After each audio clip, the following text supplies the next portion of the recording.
दोस्तों नमस्कार, प्रणाम, अभिवादन स्वीकार करें। शुरू करते हैं आज की बड़ी खबरें। मध्य प्रदेश के सभी 52 जिलों की खबरें। किसानों के लिए बड़ी खबर है, बिजली मीटर को लेकर के बड़ा अपडेट आया है सामने। वहीं सीएम शिवराज सिंह चौहान ने बड़ा ऐलान किया है, बेरोजगारों को दी है खुशखबरी। तो चले देखते हैं सारी खबरें विस्तार से। मानसून को लेकर भी अपडेट है। यदि आपको खबरें पसंद आए तो वीडियो को लाइक जरूर करिएगा और खबरें पूरी पाने के लिए वीडियो अंत तक जरूर देखिएगा। मध्य प्रदेश सरकार की बड़ी योजना मछुआ क्रेडिट कार्ड योजना युवाओं के लिए। केंद्र सरकार के साथ साथ अब राज्यों को भी समझ में आने लगा है कि किसानों की इनकम में वृद्धि करना है तो सिर्फ खेती पर निर्भर नहीं रहना होगा, इसके लिए पशुपालन और मछली पालन को भी बढ़ावा देना होगा। इसी कड़ी में मध्य प्रदेश सरकार ने झींगा मछली पालन के जरिए युवाओं को रोजगार देने और उनकी आय में वृद्धि का प्लान बनाया है। प्रदेश के जल संसाधन और मत्स्य विकास मंत्री तुलसी सिलावट ने विभाग की एक समीक्षा बैठक में अधिकारियों को झींगा मछली का उत्पादन बढ़ाने के निर्देश दिए। इसके लिए मछुआ क्रेडिट कार्ड बनाने का अभियान चलाया जाएगा प्रदेश में। मंत्री ने इससे जुड़ी योजना बनाकर युवाओं को जोड़ने को कहा है ताकि उन्हें रोजगार मिल सके। प्रदेश में इस वर्ष 50 टन से अधिक झींगा उत्पादन का लक्ष्य निर्धारित किया गया है। मंत्री सिलावट ने कहा कि मछुआ कल्याण और मत्स्य विकास विभाग का उद्देश्य अधिक से अधिक मछुआ परिवारों को आर्थिक रूप से मजबूत बनाना है। इसमें किसान भी आ सकते हैं, युवा भी आ सकते हैं। जो भी झींगा की खेती करना चाहे, अपने खेत में हो या छोटा सा प्लांट बनाकर, छोटे से तालाब बनाकर, तो मछुआ क्रेडिट कार्ड के तहत 3 लाख रुपए का लोन लेकर के इस योजना से लाभ कमा सकते हैं। सभी पात्र लोगों के कार्ड बनवाए जाएंगे। इस कार्ड से जमीन के हिसाब से 3 लाख रुपए तक की राशि प्राप्त की जाएगी। यह कार्ड केंद्र सरकार के किसान क्रेडिट कार्ड के तर्ज पर बनेगा। यह रकम लेकर लोग मछली पालन को बढ़ावा देंगे। तो अच्छी बात है, 3 लाख रुपए का केसीसी बनेगा जो मछुआ क्रेडिट कार्ड कहलाएगा और इससे आप अपने खेतों में, अपने घरों में छोटा सा तालाब, छोटा सा टैंक बना करके झींगा तथा मछली पालन करके ज़्यादा से ज़्यादा मुनाफा कमा सकते हैं। बिजली विभाग को लेकर बड़ी खबर आ रही है। बिजली विभाग की बड़ी तैयारी है। अब लगेंगे स्मार्ट मीटर और बिल की बदलेगी व्यवस्था। देश के सभी राज्य में बिजली के प्रीपेड मीटर लगाने की व्यवस्था शुरू की जा रही है। मिनिस्ट्री ऑफ पावर ने केंद्र सरकार के सभी डिपार्टमेंट को एडवाइजरी जारी करने को कहा है। इसके साथ ही एडवाइजरी में अपील की गई है कि सभी डिपार्टमेंट में प्रीपेड इलेक्ट्रिसिटी मीटर लगाया जाए। वहीं किसानों को छोड़कर भारत के सभी राज्यों के सभी बिजली उपभोक्ताओं को प्रीपेड मीटर लगवाने होंगे।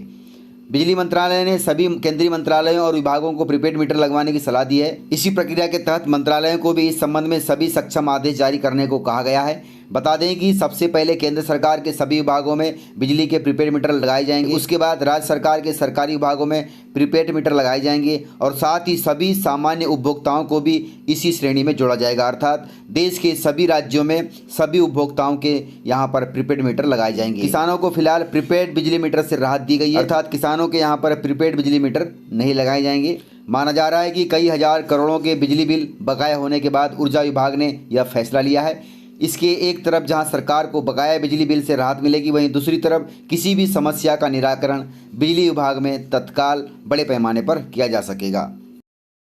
सीएम शिवराज सिंह चौहान ने वर्चुअली बाढ़ राहत कार्यों की समीक्षा की और बताया कि अभी तक बाढ़ प्रभावितों को क्या क्या दिया गया है। बाढ़ प्रभावितों को 6-6 हज़ार रुपये की राशि जल्द मिलना आरंभ हो चुकी है। अब तक 6 करोड़ 50 लाख रुपए बाढ़ प्रभावितों को दिए जा चुके हैं। श्योपुर जिले में अब तक 6,500 परिवारों को 3 करोड़ 25 लाख रुपए वितरित किए गए हैं। राहत वितरण कार्य भी जारी है। प्रतिवर्ष बाढ़ से प्रभावित होने वाले गाँवों को ऊंचे स्थानों पर शिफ्ट किया जाएगा। जिनके मकान बाढ़ से प्रभावित हुए हैं उनके लिए नए आवास ऊंचे स्थानों पर ही स्वीकृत किए जाएंगे। अतिवृष्टि और बाढ़ से हुए नुकसान का आकलन करने केंद्रीय दल 16 अगस्त को क्षेत्र का भ्रमण करेगा, अर्थात मध्य प्रदेश में आएगा। सीएम शिवराज सिंह चौहान ने कहा कि हमारा लक्ष्य है बाढ़ प्रभावित और उजड़े परिवारों को ठीक से बसाना, उन्हें बेहतर व्यवस्था देना, ये सरकार का लक्ष्य है। प्रदेश में विभिन्न आपदाओं की संभावना के आकलन और उसका सामना करने के लिए आवश्यक रणनीति विकसित करने के उद्देश्य से विशेष दल गठित किया जाएगा। वहीं बाढ़ राहत के लिए बनी टास्क फोर्स में शामिल सभी 12 मंत्री विशेष दल के सदस्य होंगे। वहीं सीएम शिवराज सिंह चौहान ने कहा कि प्रत्येक बाढ़ पीड़ित परिवार को तत्काल 50-50 किलो गेहूं का आटा दिया गया है। पके हुए भोजन के लिए कराई गई है कम्युनिटी किचन की व्यवस्था। वहीं बाढ़ प्रभावित क्षेत्र के जल स्रोतों को क्लोरीन आदि से स्वच्छ कराया गया है। त्वरित हेडपंप चालू कराया गया है ताकि उन्हें स्वच्छ जल मिल सके, बीमारी न फैले, इसके लिए उचित उपचार और दवाओं की व्यवस्था भी की गई है। पशुओं का स्वास्थ्य परीक्षण करवाया गया है। मृत पशुओं को दफनाने की व्यवस्था की गई है। सीएम शिवराज सिंह चौहान ने यह भी कहा कि यदि आपके पशु बाढ़ में प्रभावित हुए हैं, पशुधन की मृत्यु हुई है, तो उनको मुआवजा दिया जाएगा। सीएम शिवराज सिंह चौहान ने बेरोजगार युवाओं के लिए बड़ा फैसला लिया है। सीधी भर्ती पर लगी रोक अब हटा दी है, उसके लिए आदेश भी जारी कर दिया है। मध्य प्रदेश में शिवराज सरकार ने भर्ती को लेकर विभागों को बड़ी राहत दी है। राज्य शासन द्वारा सीधी भर्ती पर लगाई गई रोक को हटा लिया गया है। विभाग अपने स्तर पर रिक्त पदों में से 5% पर खुद भर्ती कर सकेंगे, ऐसा आदेश में कहा गया है। हालांकि 5% से अधिक पदों पर भर्ती के लिए उन्हें वित्त विभाग से अनुमति लेनी होगी। राज्य शासन ने शुक्रवार को इसके लिए आदेश जारी कर दिया है। तो अच्छी बात है, गुड न्यूज है। अभी आपको बता दें कि पिछले 2 सालों में 7,000 से अधिक कर्मचारी मध्य प्रदेश से रिटायर हुए हैं और इन पदों को भर्ती करने के लिए सीधी भर्ती में लगी रोक हटा दी गई है, जिससे बेरोजगार युवाओं को राहत मिल सकती है। किसानों के लिए सरकार की बड़ी योजना है, मिलेगी 80% सब्सिडी। देश भर के किसानों के लिए केंद्र सरकार द्वारा कई तरह की योजनाएं शुरू की गई हैं। सरकार की इस योजना से एक तरफ जहां किसानों को बड़ा लाभ मिल रहा है, वहीं दूसरी तरफ किसान उन्नत कृषि के गुण से भी अवगत हो रहे हैं। इसी बीच केंद्र सरकार ने किसानों को राहत दी है। किसानों के लिए सरकार ने पीएम कृषि सिंचाई योजना शुरू की है, जिसके अंतर्गत मोदी सरकार किसानों को 80% तक की सब्सिडी देगी। फसल सिंचाई कृषि में एक प्रमुख भूमिका निभाती है। आप सभी को मालूम है, फसल सिंचाई में उन्नत तकनीकी का प्रयोग कर किसान पानी बचा सकते हैं। इसके 2 फायदे होते हैं। उन्नत मशीनें न केवल कृषि की लागत को कम करती है, बल्कि किसानों को अच्छी आय भी मिल जाती है। कृषि विशेषज्ञों का कहना है कि कम पानी में बेहतर तरीके से फसल की सिंचाई की जा सकती है। इसके लिए किसानों को स्प्रिंकलर विधि अपनाने की जरूरत है। रिपोर्ट के मुताबिक प्रधानमंत्री कृषि सिंचाई योजना के तहत स्प्रिंकलर पाइप खरीदने पर किसानों को सब्सिडी दी जाएगी। योजना के तहत सामान्य किसानों को 80% सब्सिडी प्रदान की जाएगी, वहीं छोटे तथा सूक्ष्म किसानों को 90% सब्सिडी दी जाएगी। इसके लिए आप अपने ब्लॉक स्तर पर कृषि विभाग में आवेदन कर सकते हैं और इस सब्सिडी का फायदा ले सकते हैं। मध्य प्रदेश में बढ़ रहे हैं कोरोना के संक्रमण। पिछले 6 दिन में मिले हैं 62 नए केस। राज्य सरकार तथा प्रशासन पूरी तरह से अलर्ट है। मध्य प्रदेश में फिर से कोरोना के मामले में बढ़ोतरी देखी जा रही है। दरअसल पिछले दिनों की तुलना में मध्य प्रदेश में 2 गुने संक्रमित मामले सामने आए हैं। शनिवार को मध्य प्रदेश में कोरोना के 16 नए मामले सामने आए हैं, जबकि शुक्रवार को संक्रमित मरीजों की संख्या 9 थी। वहीं प्रदेश में संक्रमण के बढ़ते मामलों को देखते हुए एक बार फिर से जिला कलेक्टरों ने समीक्षा बैठक शुरू कर दी है। इसलिए आप सभी ध्यान रखिएगा, सतर्क रहिएगा, कोरोना गाइडलाइन का पालन करें, अन्यथा यह संक्रमण इतना तेज़ी से फैल जाएगा कि दूसरी लहर के समान फिर व्यवहार हो सकते हैं।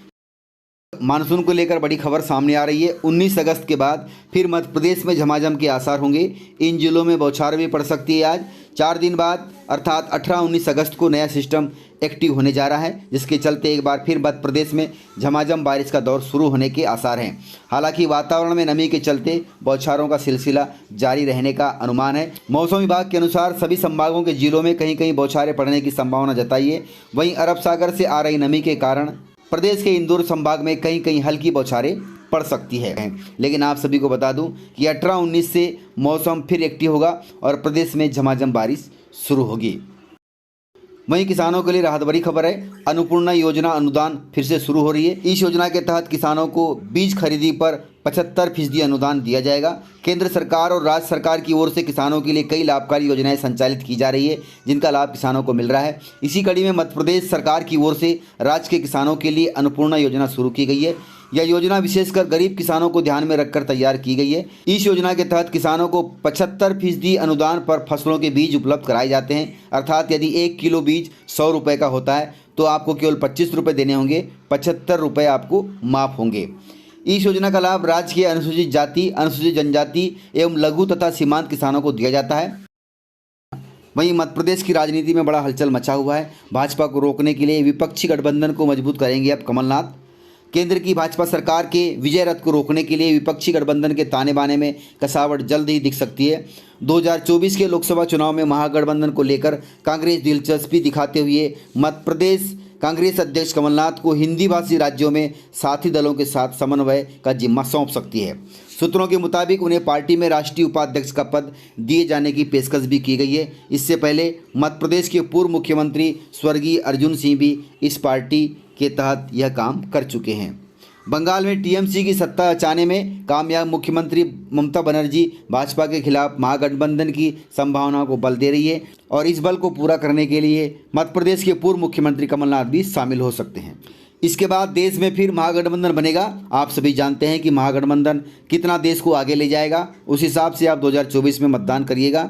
लेकिन जो भी है, राजनीति में सब संभव है, लेकिन हम जनता सब जानती है। वहीं कृषि मंत्री कमल पटेल आज सिवनी जिले के पांडुर्णा गए थे। आज उन्होंने जिले वासियों को बहुत बड़ी सौगातें दी हैं। वहां पर उन्होंने शॉपिंग कॉम्प्लेक्स अटल बिहारी वाजपेयी के नाम से खोला, नवीन पुलिस थाना भवन का भी लोकार्पण किया, प्राथमिक कृषि साख समिति के नवीन भवन एवं सिविल अस्पताल के नवीन भवन का भी लोकार्पण किया। उन्होंने कहा कि ये सभी नवनिर्मित भवन भाजपा की केंद्र एवं प्रदेश सरकार के प्रगति और विकास के प्रति प्रतिबद्धता का प्रमाण है। मैं आप सभी को बता दूं कि अभी कृषि मंत्री कमल पटेल प्रदेश के सभी जिलों का भ्रमण कर रहे हैं और वहां पर जिले वासियों को कुछ न कुछ सौगातें दे रहे हैं, जिससे जिले वासियों को, प्रदेश वासियों को राहत मिल रही है। तो इस प्रकार से जानकारियाँ, यदि आपको जानकारियाँ पसंद आई हो तो वीडियो को लाइक जरूर करिएगा और वीडियो को अपने दोस्तों में ज़्यादा से ज़्यादा शेयर करें ताकि वे भी जानकारियों से अपडेट रहें और जानकारियों का लाभ ले सकें। तो आज की वीडियो में इतना ही, मिलते हैं सर अगले वीडियो के साथ, तब तक के लिए जय हिंद, जय भारत।